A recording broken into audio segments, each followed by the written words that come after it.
Chapter 4. The world is your body. We've now found out that many things which we felt to be basic realities of nature are social fictions arising from commonly accepted or traditional ways of thinking about the world. These fictions have included 1. The notion that the world is made up or composed of separate bits or things. 2. That things are differing forms of some basic stuff. 3. That individual organisms are such things, and that they are inhabited and partially controlled by independent egos. 4. That the opposite poles of relationships, such as light, darkness, and solid space, are in actual conflict which may result in the permanent victory of one of the poles. 5. That death is evil, and that life must be a constant war against it. 6. That man, individually and collectively, should aspire to be top species and put himself in control of nature. Fictions are useful so long as they are taken as fictions. They are then simply ways of figuring the world which we agree to follow so that we can act in cooperation as we agree about inches and hours, numbers and words, mathematical systems and languages. If we have no agreement about measures of time and space, I would have no way of making a date with you at the corner of 42nd Street and 5th Avenue at 3 p.m. on Sunday, April the 4th. But the troubles begin when the fictions are taken as facts. Thus, in 1752, the British government instituted a calendar reform which required that September the 2nd of that year be dated September the 14th, with the result that many people imagined that 11 days had been taken off their lives and rushed to Westminster screaming, "Give us back our 11 days!" Such confusions of fact and fiction make it all the more difficult to find wider acceptance of common laws, languages, measures, and other useful institutions, and to improve those already employed.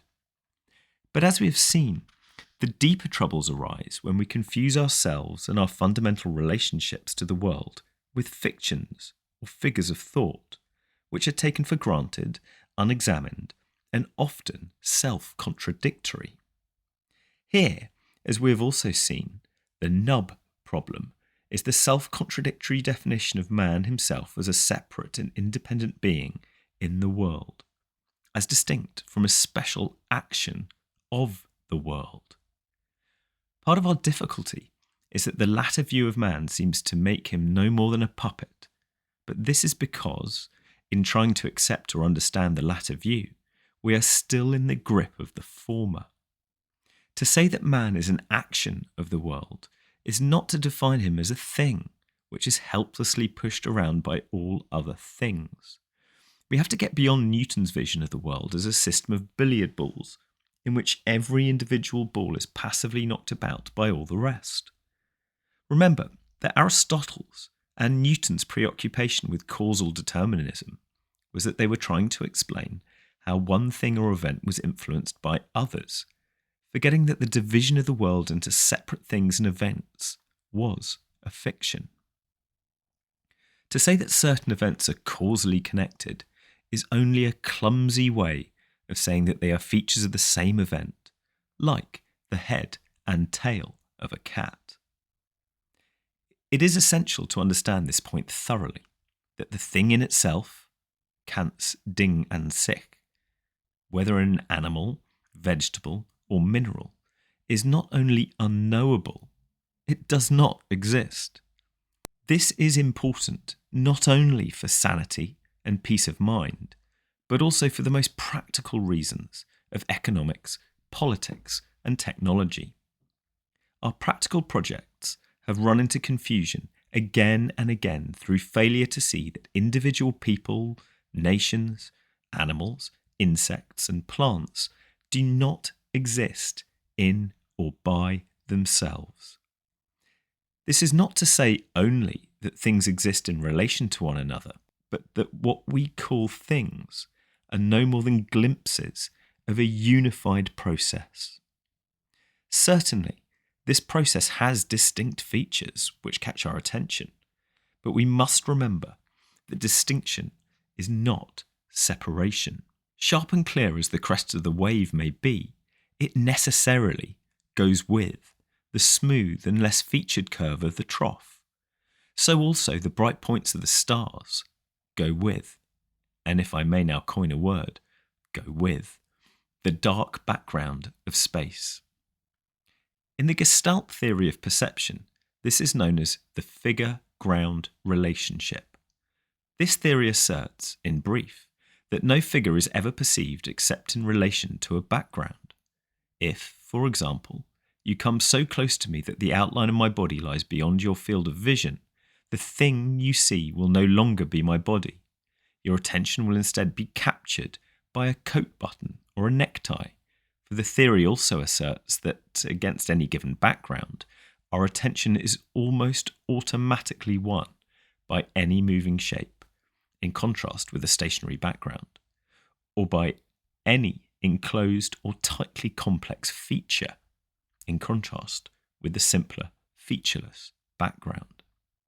Thus, when I draw the following figure on a blackboard and ask what have I drawn, people will generally identify it as a circle, a ball, a disc, or a ring. Only rarely will someone reply, a wall with a hole in it.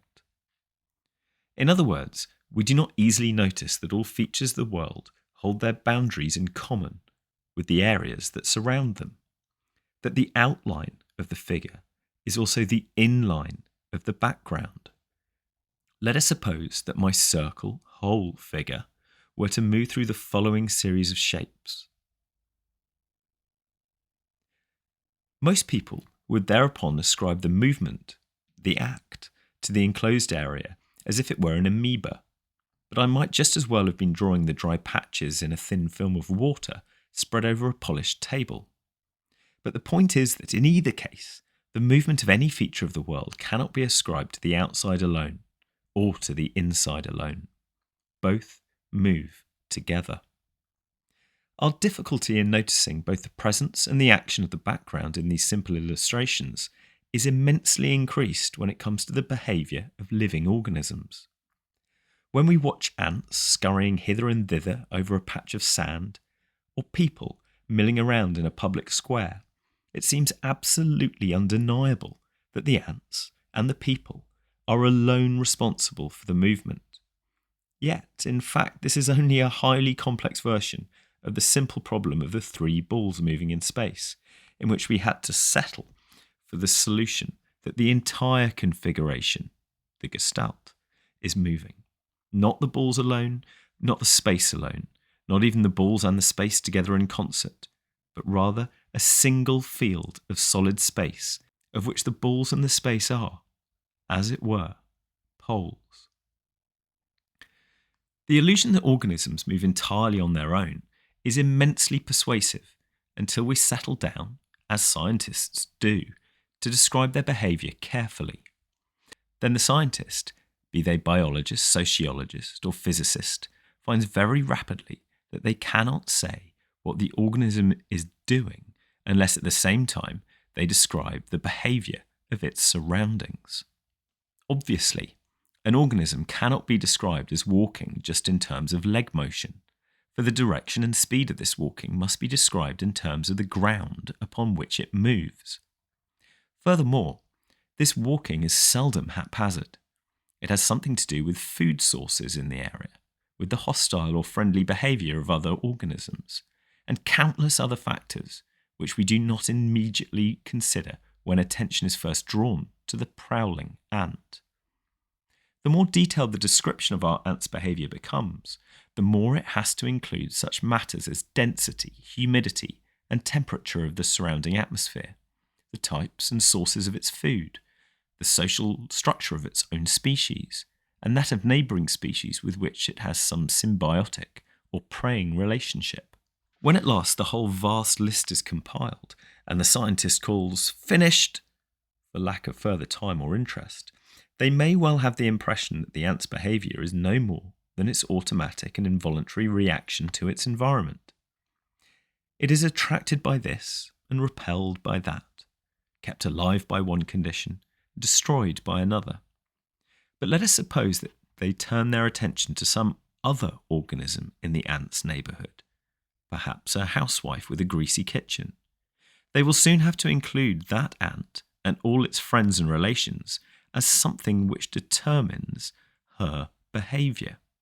Wherever they turn their attention, they find, instead of some positive causal agent, a merely responsive hollow whose boundaries go this way and that according to outside pressures. Yet on second thought, this won't do. What does it mean, they ask themselves, that a description of what the ant is doing must include what its environment is doing?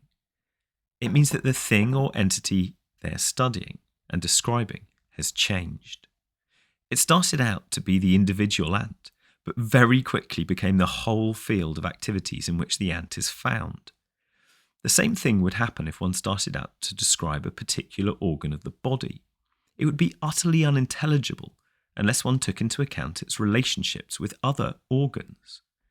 It is thus that every scientific discipline for the study of living organisms, bacteriology, botany, zoology, biology, anthropology, must, from its own special standpoint, develop a science of ecology, literally the logic of the household, or the study of organism, environment, fields. Unfortunately, this science runs afoul of academic politics, being much too interdisciplinary for the jealous guardians of departmental boundaries. But the neglect of ecology is the one most serious weakness of modern technology, and it goes hand in hand with our reluctance to be participating members of the whole community of living species. Man aspires to govern nature, but the more one studies ecology, the more absurd it seems to speak of any one feature of an organism, or of an organism environment field, as governing or ruling others. Once upon a time, the mouth, the hands, and the feet said to each other, "We do all this work gathering food and chewing it up, but the lazy fellow, the stomach, does nothing. It's high time he did some work too, so let's go on strike." Whereupon they went many days without working, but soon found themselves feeling weaker and weaker, until at last each of them realised that the stomach was their stomach, and that they would have to go back to work to remain alive. But even in physiological textbooks, we speak of the brain or the nervous system as governing the heart or the digestive tract, smuggling bad politics into science, as if the heart belonged to the brain rather than the brain to the heart or the stomach. Yet it is as true or false to say that the brain feeds itself through the stomach, as that the stomach evolves a brain at its upper entrance to get more food. As soon as one sees that separate things are fictitious, it becomes obvious that non-existent things cannot perform actions. The difficulty is that most languages are arranged so that actions, verbs, have to be set in motion by things, nouns, and we forget that rules of grammar are not necessarily rules or patterns of nature. This, which is nothing more than a convention of grammar, is also responsible for absurd puzzles as to how spirit governs matter or mind moves body. How can a noun, which is by definition not action, lead to action? Scientists would be less embarrassed if they used a language on the model of Native American Nootka, consisting of verbs and adverbs, and leaving off nouns and adjectives entirely. If we can speak of a house as housing, a mat as matting, or of a couch as seating, why can't we think of people as peopling, of brains as braining, or of an ant as anting? Thus, in the Nootka language, a church is housing religiously, a shop is housing tradingly, and a home is housing homely. Yet we are habituated to ask, who or what is housing? Who peoples? What is it that ants?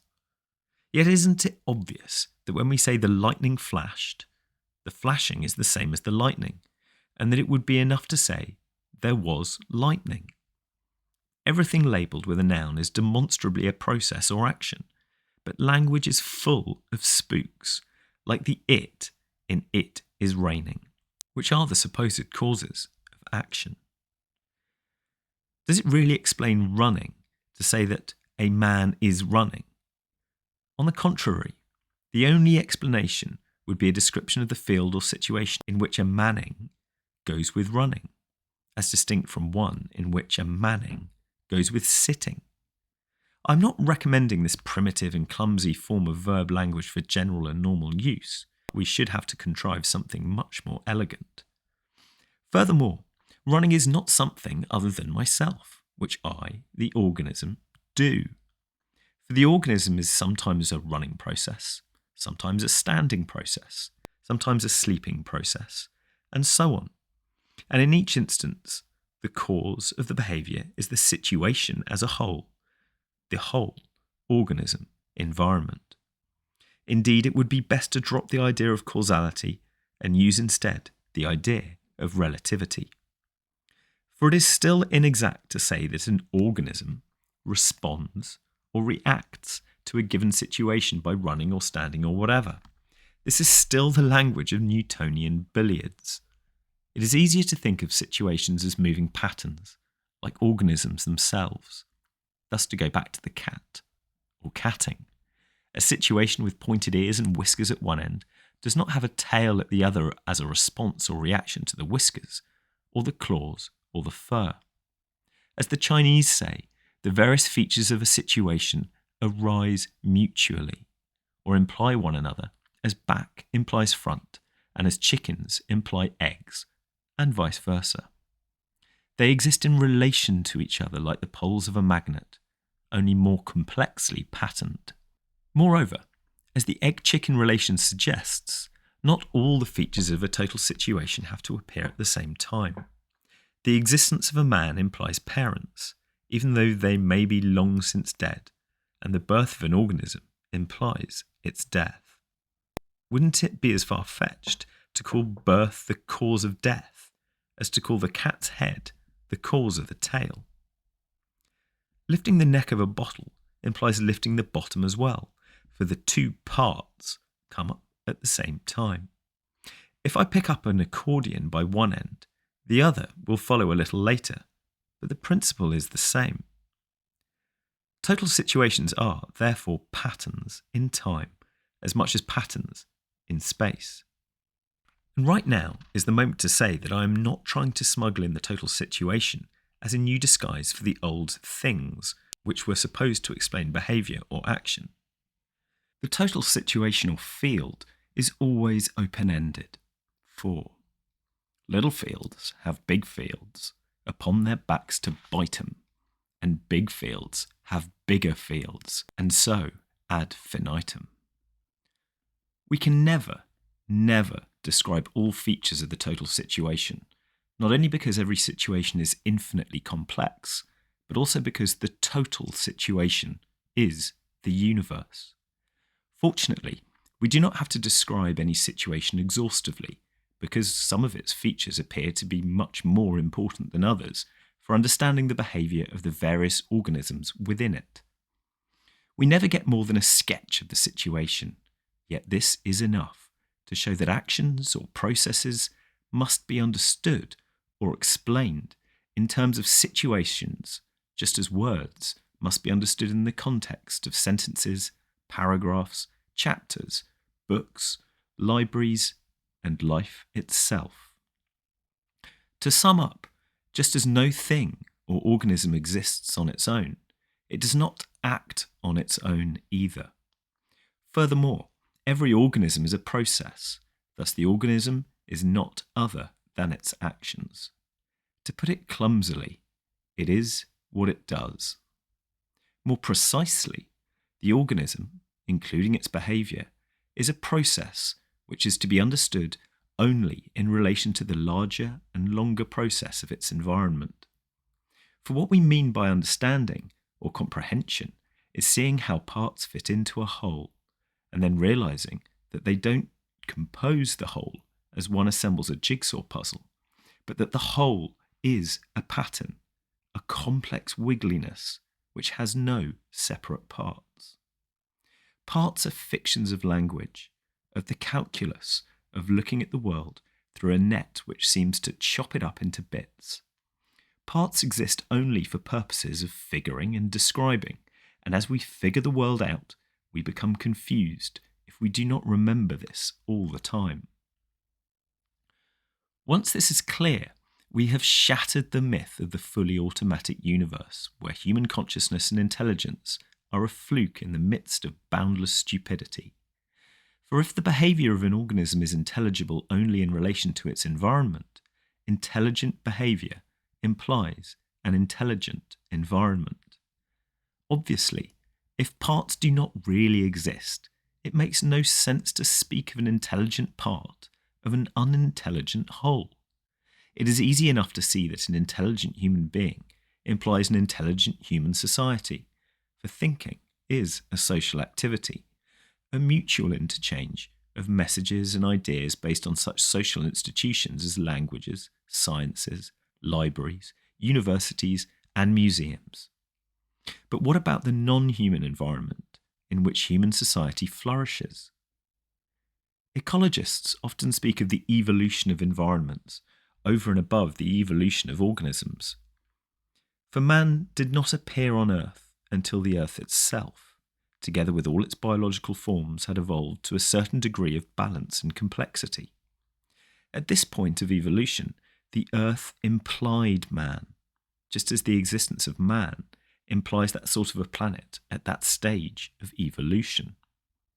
The balance of nature, the harmony of contained conflicts, in which man thrives, is a network of mutually independent organisms of the most astounding subtlety and complexity.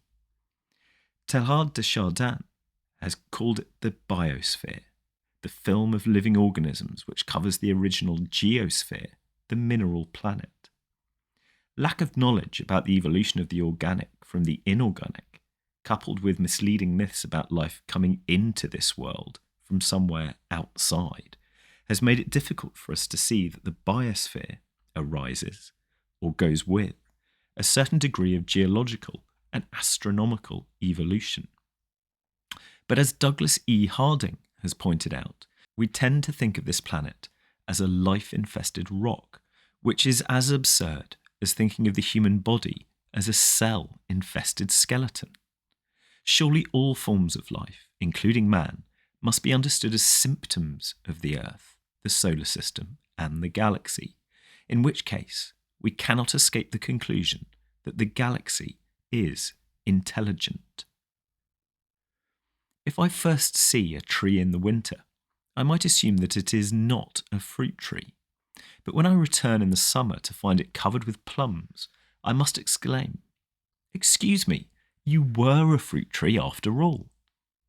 Imagine then that 1 billion years ago some beings from another part of the galaxy made a tour through the solar system in their flying saucer and found no life. They would dismiss it as just a bunch of old rocks. But if they returned today, they would have to apologise.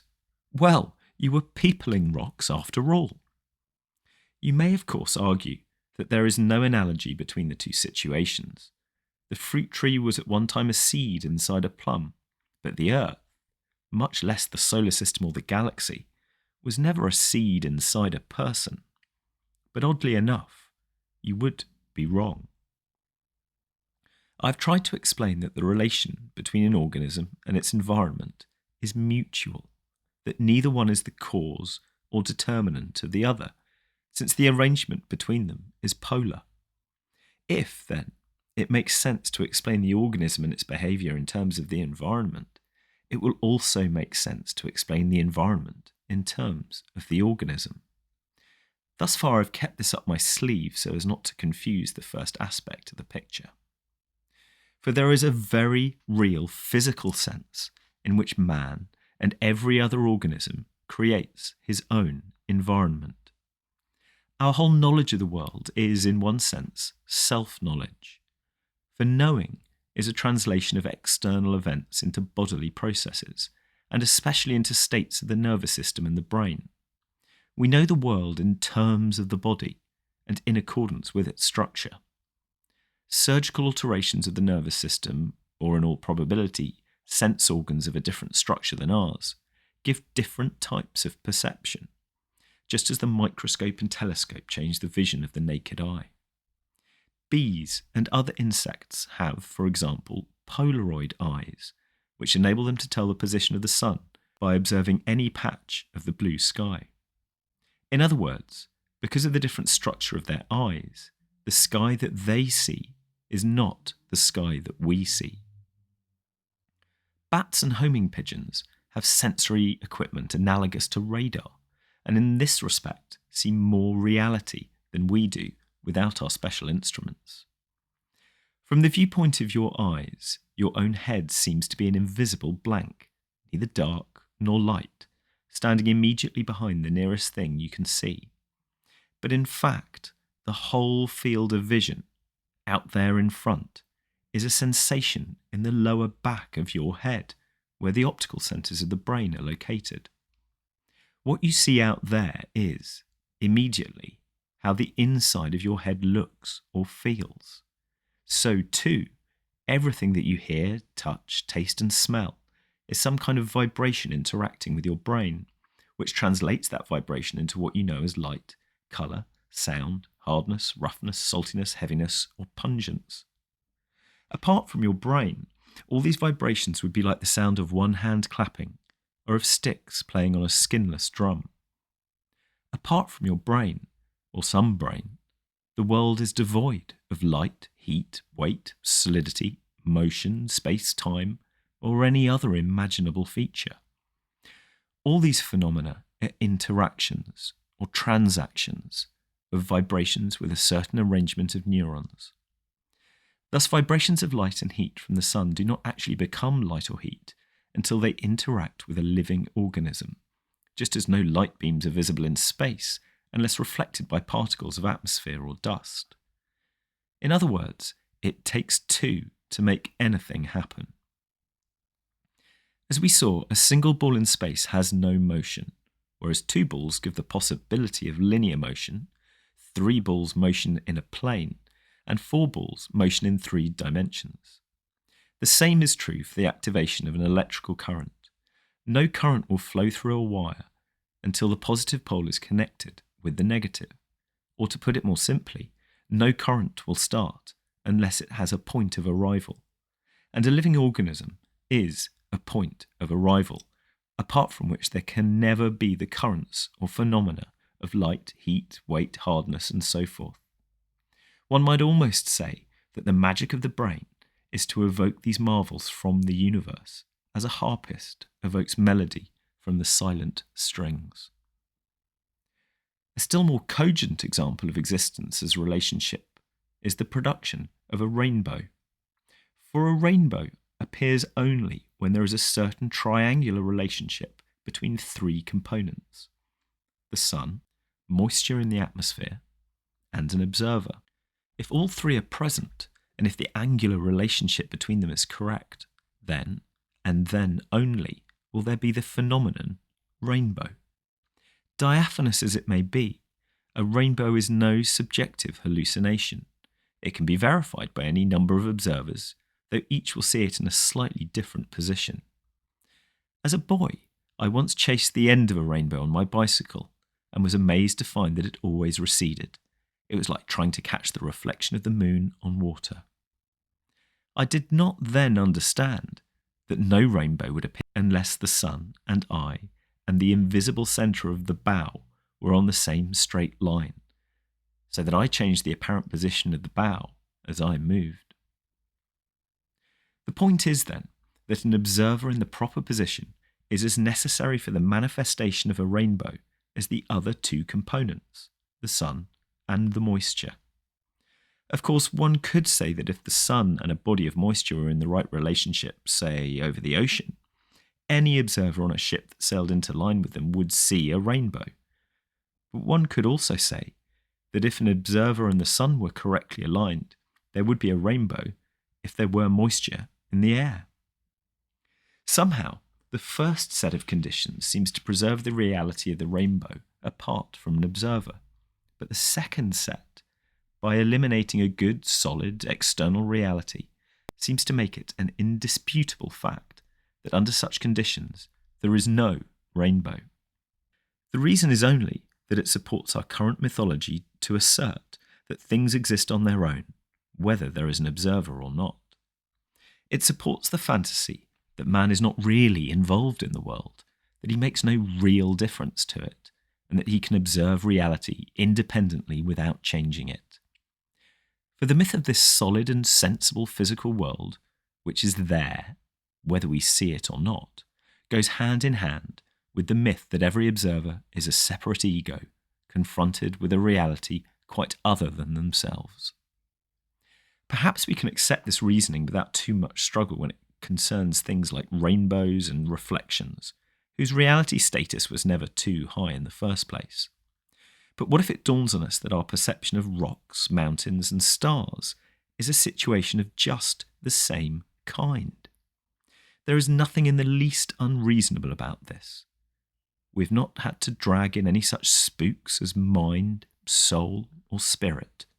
We have simply been talking of an interaction between physical vibrations and the brain with its various organs of sense, saying only that creatures with brains are an integral feature of the pattern, which also includes the solid earth and the stars, and that without this integral feature, or pole of the current, the whole cosmos would be as unmanifested as a rainbow without droplets in the sky or without an observer. Our resistance to this reasoning is psychological.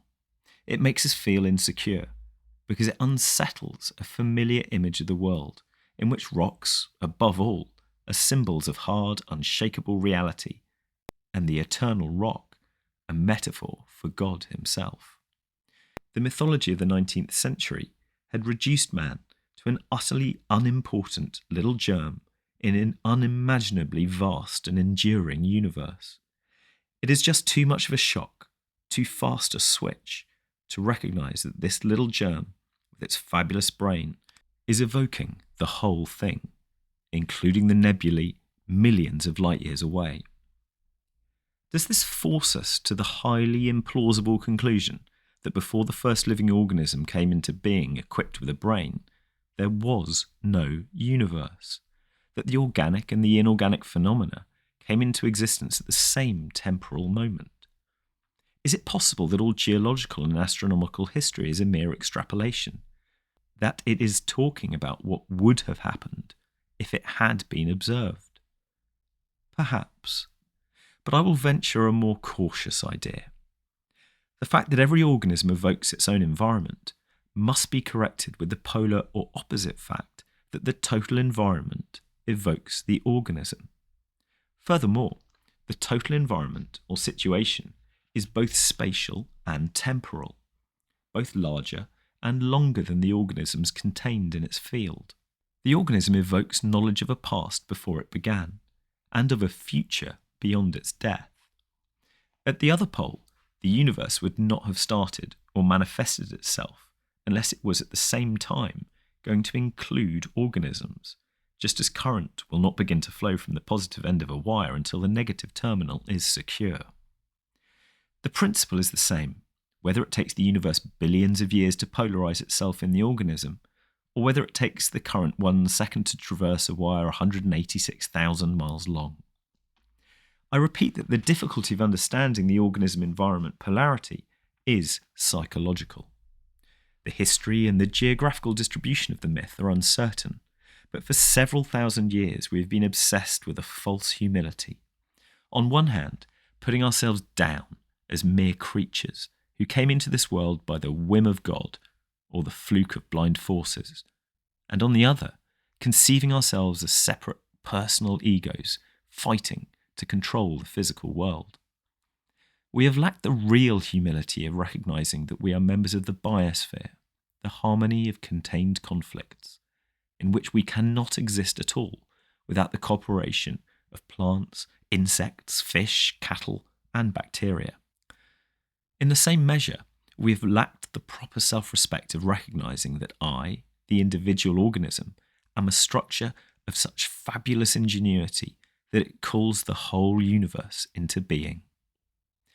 In the act of putting everything at a distance, so as to describe and control it, we have orphaned ourselves, both from the surrounding world and from our own bodies, leaving I as a discontented and alienated spook, anxious, guilty, unrelated, and alone. We have attained a view of the world and a type of sanity which has dried out like a rusty beer can on the beach. It is a world of objects, of nothing buts as ordinary as Formica table with chromium fittings. We find it immensely reassuring, except that it won't stay put, and must therefore be defended, even at the cost of scouring the whole planet back to a nice clean rock. For life is, after all, a rather messy and gooey accident in our basically geographical universe. If a man's son asks for bread, will he give him a stone? The answer is probably yes.